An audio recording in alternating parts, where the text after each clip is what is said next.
Welcome back आपके अपनी channel आर्टिजिंग plus पर।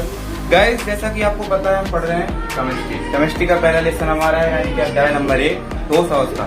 ठोस अवस्था को इंग्लिश में बोलते हैं सॉलिड स्टेट। ठीक है, अब सॉलिड स्टेट में यानी कि ठोस अवस्था में हमने जो टॉपिक क्लियर की, काफी सारी 3-4 टॉपिक क्लियर कर लिए हैं।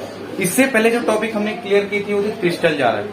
तो गाइस जैसा कि अगर आप इस टॉपिक को मैं समझा रहा हूँ, इस टॉपिक को समझने से पहले आप क्रिस्टल जालक को देखिए।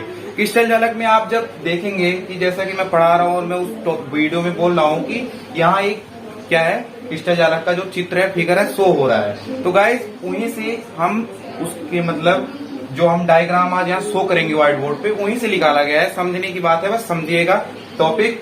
उस टॉपिक को पहले पढ़ लीजिए, फिर इसे समझने में बहुत आसानी होगी। तो गाइस आज का जो हमारा टॉपिक है एकक कोशिका या इसे इकाई सेल बोलते हैं। एकक कोशिका या इकाई सेल, एकक कोशिका आ जाए एग्जाम में, इकाई सेल आ जाए, आपको वही लिखना है, वही चित्र बनाना है, दोनों का मतलब एक है। अब जानते हैं कि एकक कोशिका क्या होता है। एकक कोशिका क्रिस्टल जालक का वह सूक्ष्म एकक कोशिका क्रिस्टल जालक का वह सूक्ष्म त्रिबिंबी संरचनात्मक इकाई है, जिसकी पुनरावृत्ति को क्या कहते हैं, एकक कोशिका कहते हैं। आइए मैं डिफिनीशन राइट कर रहा हूँ, उसके बाद हम डायग्राम बनाएंगे। इसका डायग्राम मैं बना दूंगा, उसके बाद मैं जैसे एक डिफरेंट टाइप से लेके डायग्राम आपको समझा दूंगा समझने के लिए। ठीक है,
ठीक है गाइस, जैसा कि मैंने यहाँ डिफिनीशन राइट कर दिया।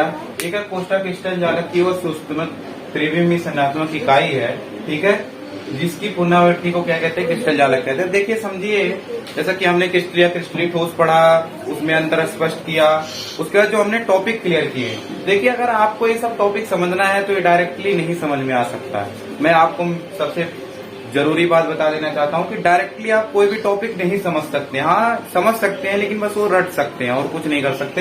तो आपको अगर कोई टॉपिक समझना है, क्लियर करना है, मतलब माइंडली उसे काफी टाइम तक याद रखना है, तो आप पहले पीछे वाला टॉपिक उठा के देख लीजिए कि कैसे पढ़ाया गया है, कैसे समझाया गया है।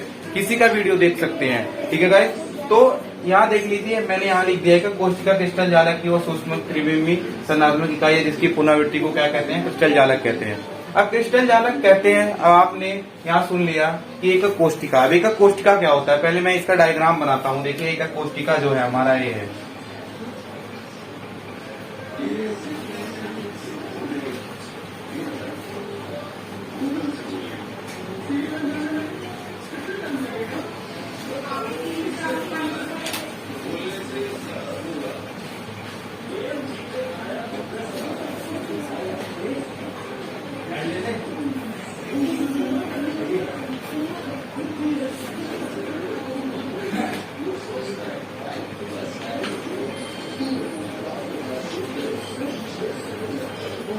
गाइस ये है हमारा एकक कोशिका का डायग्राम।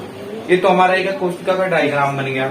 लेकिन अब समझना है एकक कोशिका होता क्या है। ठीक है, जैसे कि मान लीजिए मैं एक टेम्परेरी आपको समझाने के लिए एक घर लेता हूँ। ठीक है, एक घर के जैसे डायग्राम बनाता हूँ। मान लीजिए मैंने क्या किया, एक घर का डायग्राम ले लिया। ठीक है, समझिएगा, एक घर का क्या किया हमने, डायग्राम ले लिया। एक घर का हमने क्या किया, डायग्राम ले लिया। अब गाइस जैसे एक घर है, पूरा एक घर बना है। अब इसमें क्या है, ये दीवार होगा, जैसे ये दीवार हो गया, एक घर की छत हो गई, ठीक है। ये तो नीचे का परत इसे छोड़ दीजिए। अब ये घर के अंदर जो कमरे उसके दीवार, तो दीवार कैसे बने हुए, एक एक ईटा से बना हुआ है, यानी कि इकाई सेल, ठीक है। एक एक इकाई से बना होगा, एक एक मिलके एक दीवार हुआ, फिर एक दीवार से ऐसे घर बना। तो देखिए समझना है, जैसे यहाँ देख लीजिए हमने एक दीवार ले लिया, ठीक है। क्या किया हमने, एक दीवार ले लिया,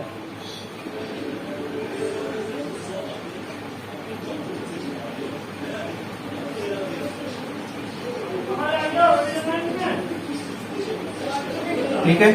हमने क्या किया गाइस, एक दीवार ले लिया यहाँ। देखिए मैंने जैसे कि इस मान लीजिए एक घर लिया, ठीक है। ये तो एक कोशिका का जो हमारा क्या है, एक चित्र है, ये तो एक कोशिका का चित्र है, ठीक है। अब हमने क्या किया, एक घर लिया, घर से हमने चलिए एक दीवार ले लिया। अब देखिए एक दीवार में एक ईट यहाँ यहाँ ऐसे मतलब करके कई ईट लगे हैं, तो एक ईट से एक दीवार तैयार होता है, ठीक है। अब मेन टॉपिक है, हम एक कोशिका बोलेंगे किसको, तो देखिए एक ईट हम यहाँ से निकाल लेते हैं, ठीक है। हमने क्या किया, एक ईट हमने यहाँ से निकाल दिया, ठीक है। इसी को हम बोलते हैं एकक कोशिका, इसी को हम क्या बोलते हैं, एकक कोशिका बोलते हैं, इसी को हम एकक कोशिका बोल रहे हैं। देखिए जो हमारा मेन टॉपिक है समझने वाला एकक कोशिका, हमने क्या किया, परिभाषा लिख लिया, हमने उसका मेन डायग्राम बना लिया। देखिए एग्जामिनर अगर एग्जाम में आता है तो एग्जामिनर ये नहीं कहता है प्रूव करो समझाओ। देखिए हमें समझना होता है, हमारे अंडरस्टैंडिंग में होना चाहिए कि अगला मान लीजिए कोई पढ़ा लिखा बंदा आपसे पूछता है टॉपिक, तो हम कैसे उसको समझा सके कि उसके माइंडली समझ आ जाए, ठीक है। तो यहाँ देखिए मैंने एक डायग्राम बनाया जो उसका मेन डायग्राम है। आप क्या किए, घर लिया, एक घर से मान लीजिए घर की सूक्ष्म इकाई क्या है, ईट होगी, ठीक है। उस ईट की सूक्ष्म इकाई क्या होगी, कण होगा, ठीक है। तो इसके बेबी कण मिल के ईट बने, ठीक है, कई कण मिल के ईट बने, कई ईट मिल के दीवार बना, और मतलब कई दीवार मिल के एक घर बने, ठीक है। तो इस प्रकार से हमने क्या किया, घर से हट के एक दीवार लिया, और उस दीवार की जो सूक्ष्म इकाई है यानी कि ईट है, ठीक है, ईट हमने यहाँ लिया, तो उसी ईट को हम क्या बोल रहे हैं, एकक कोशिका बोल रहे हैं। तो गाइस ये हो गया हमारा एकक कोशिका। अब हम जानेंगे एकक कोशिका के प्रकार, तो ठीक है गाइस, आप इसे राइट कीजिए। अगर आपको इस टॉपिक में कुछ भी पॉइंट समझ नहीं आया तो आप कमेंट बॉक्स में कमेंट करके बताइए। अब हम पढ़ेंगे एकक कोशिका के प्रकार।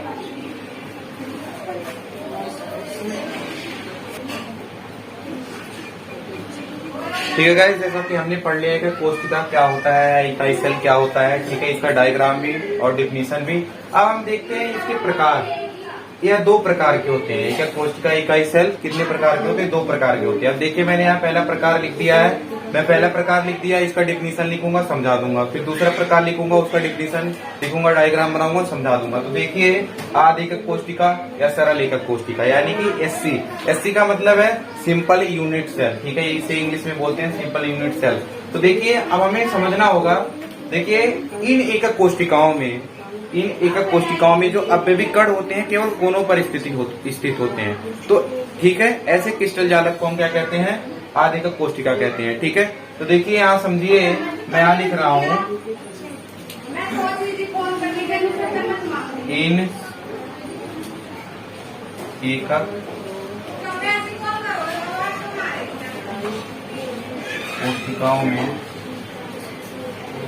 कोशिका में अपव्ययी कण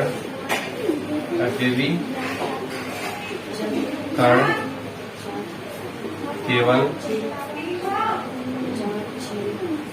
कोनों पर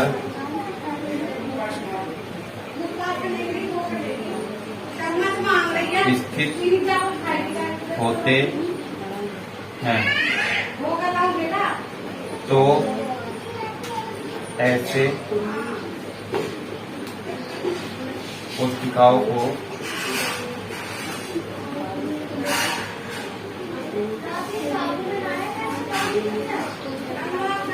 आध एकक कोशिका, आध एकक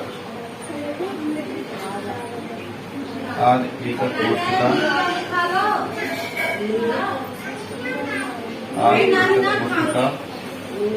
कहते हैं, ठीक है।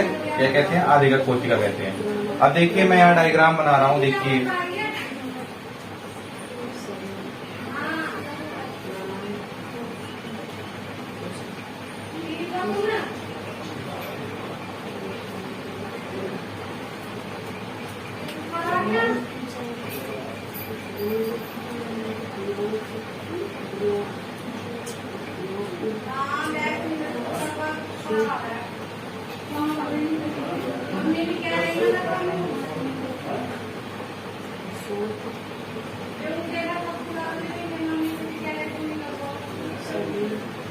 ठीक है गाइस, जैसा कि यहाँ मैंने बना दिया है डायग्राम, देख लीजिए आप।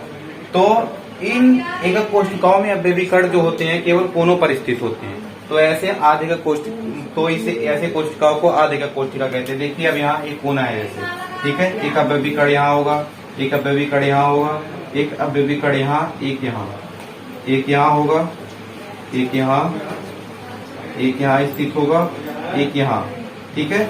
अवयवी कण बोल सकते हैं, डायरेक्ट कण भी कह सकते हैं, ठीक है।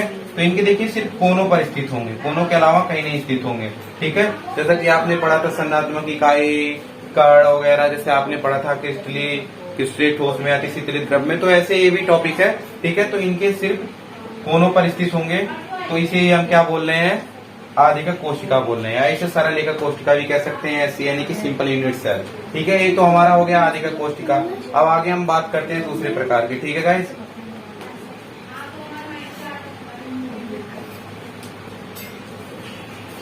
ओके गाइस, जैसा कि हमने पहला प्रकार पढ़ लिया, यानी कि पहला डिफरेंट पढ़ लिया, ठीक है। अब हम बढ़ते हैं दूसरे प्रकार की ओर। देखिए दूसरा प्रकार मैंने यहाँ लिख दिया है, टॉपिक जो है दूसरे प्रकार का, फलक केंद्रित एकक कोशिका या घनी निविड़ संकुलन एकक कोशिका। अब घनी आपको समझ ही होगा कि हम घन से बना के ले रहे हैं, ठीक है। अब देखिए मैं क्यों एक एक टॉपिक का दो नाम लेके चल रहा हूँ, जैसे मैं एक कोशिका से ही टॉपिक का दो नाम लेके चल रहा हूँ, जैसे कि पेपर में आ जाए तो आपको डाउट ना हो। अगर आप मान लीजिए हमारे चैनल के माध्यम से अपनी पढ़ाई कर रहे हैं या कोई टॉपिक देख लिया आपने, तो आपके माइंड में डिस्टरबेंस ना रह जाए कि यार हमने एक ही टॉपिक पढ़ा था, ये पता नहीं कहाँ से आ गया। इसलिए मैं इसके दो नाम लेके चल रहा हूँ, एक टॉपिक के कई नाम हो सकते हैं, ठीक है बस। लेकिन जो डिफिनीशन डायग्राम होगा एक ही होगा, टॉपिक के नाम बदल सकते हैं, लेकिन क्या होता है जो उसका डिफिनीशन और डायग्राम सब होता है एक ही होता है। तो देखिए अब हमने पिछला टॉपिक क्लियर कर लिया, अब इस टॉपिक को हम देखते हैं। इन एकक कोशिकाओं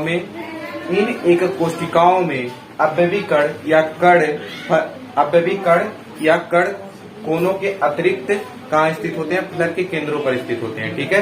फलक के केंद्रों में भी स्थित होते हैं, ठीक है। तो यहाँ मैं लिख रहा हूँ इन एकक कोशिकाओं में, इन एकक कोशिकाओं में अवयवी कण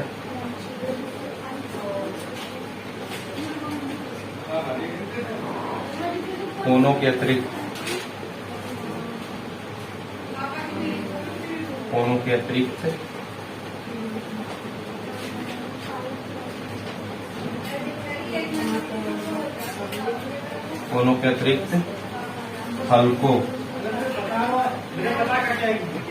हल्कों के केंद्रों, ठीक है, हल्कों के केंद्रों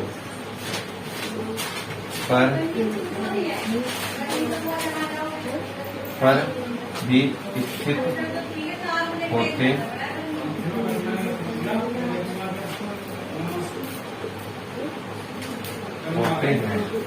ठीक है। अब देखिए समझिए, इन एकक कोशिकाओं में अवयवी कण कोनों के अतिरिक्त फलकों के केंद्रों पर भी स्थित होते हैं, ठीक है। अब देखिए एक लाइन दो लाइन का डेफिनेशन है, कोई बड़ी बात नहीं है। यहाँ देखिए मैं डायग्राम बना रहा हूँ, देखिए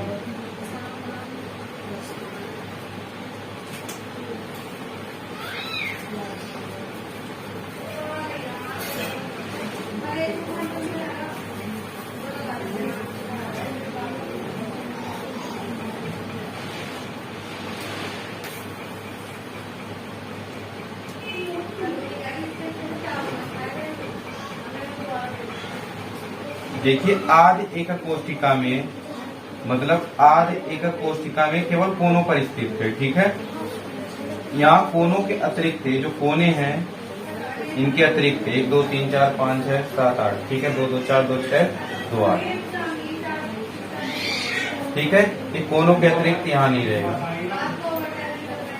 कोनों के अतिरिक्त ये फलकों के यहाँ भी होंगे, ये इसके फलक हैं, ठीक है। ये फलकों के क्या है, केंद्र है, ठीक है। हम फलक क्यों बोल रहे हैं, क्योंकि इसका नाम ही फलक है, ठीक है। तो यहाँ भी स्थित होंगे, ठीक है, अवयवी कण देखिए एक कोनों के अतिरिक्त यहाँ भी स्थित होंगे, ठीक है। इसीलिए हम इसे क्या बोल रहे हैं, फलक केंद्रीय एकक कोशिका है, घनी निबिड़ संकुलन एकक कोशिका। अब गाइस जैसा कि हमने एक कोशिका पढ़ा, उसका डिफिनीशन पढ़ा, डायग्राम देखा, उसके प्रकार पढ़े, वो भी उसका भी डिफिनीशन देखा, डायग्राम देखा। अब एक इसमें मेन टॉपिक आता है, जैसे इससे नॉमरिकल आता है सॉल्व करने के लिए, एग्जाम में नॉमरिकल आता है इस लेसन से 2 नंबर 3 नंबर में आता है।